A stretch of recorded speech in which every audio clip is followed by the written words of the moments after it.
Manon Leblanc est une passionnée de l'écriture et elle a décidé d'en faire une carrière. Elle a publié un total de 4 livres, dont 3 romans et un récit poétique. Manon a été demi-finaliste au Grand Prix des Jardins de la Culture, catégorie littérature, et ce pendant 4 années consécutives. Quelles sont vos idées de départ pour écrire un livre? Et les idées de départ sont vastes. En fait, moi, quand j'ai commencé à écrire mon premier livre, j'ai pensé, je voulais faire quelque chose de très original. Je voulais parler surtout de la différence. C'est-à-dire, moi, ce qui me dérangeait socialement, c'était les gens différents, mais qu'on tassait un peu parce qu'on les trouvait un peu fous, etc. Donc, ça m'agressait foncièrement.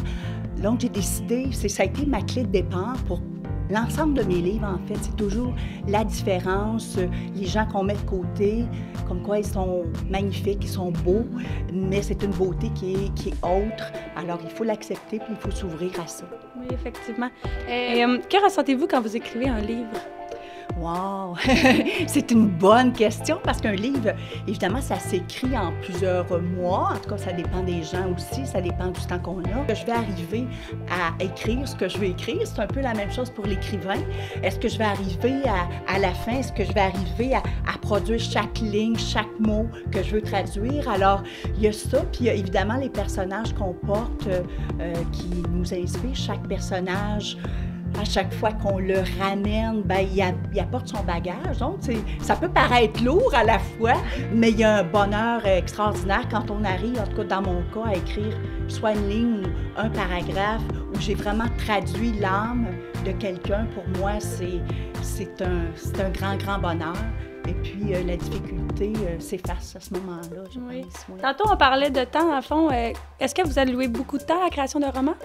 Bien, ça dépend effectivement du temps que j'ai, mais normalement, en dedans de 2 ans, ça peut paraître long, mais évidemment, j'ai travaillé en ça. Il y a beaucoup de choses qui se passent dans la vie. Là. Je suis écrivaine professionnelle, mais je ne fais pas à temps plein nécessairement.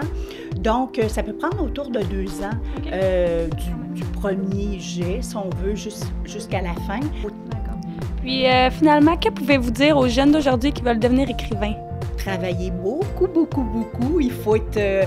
je pense que c'est un métier qui s'apprend comme un autre métier, c'est-à-dire que quand on a une passion pour ça, on trouve le temps, l'énergie, la patience et on trouve les gens aussi pour nous aider parce que ça prend des gens qui croient aussi en nous. Ça prend des gens qui de l'extérieur, pas juste nos familles qui nous lisent et nous trouvent bons, oui, mais des gens de l'extérieur. Moi, j'ai été souvent par des personnes extérieures qui m'ont remis à ma place dans le sens de l'écriture. Je suis capable d'écrire maintenant. Donc, sur le coup, ça fait mal. On sait que les artistes sont déjà sensibles, mais je pense qu'il faut le prendre, il faut grandir avec ça, comme dans la vie. De toute façon, donc, je leur dirais, découragez-vous pas, puis venez me voir si vous voulez. Je suis présente et je peux corriger vos textes et vous donner ça gratuitement avec un immense plaisir. Un gros merci, Madame Manon!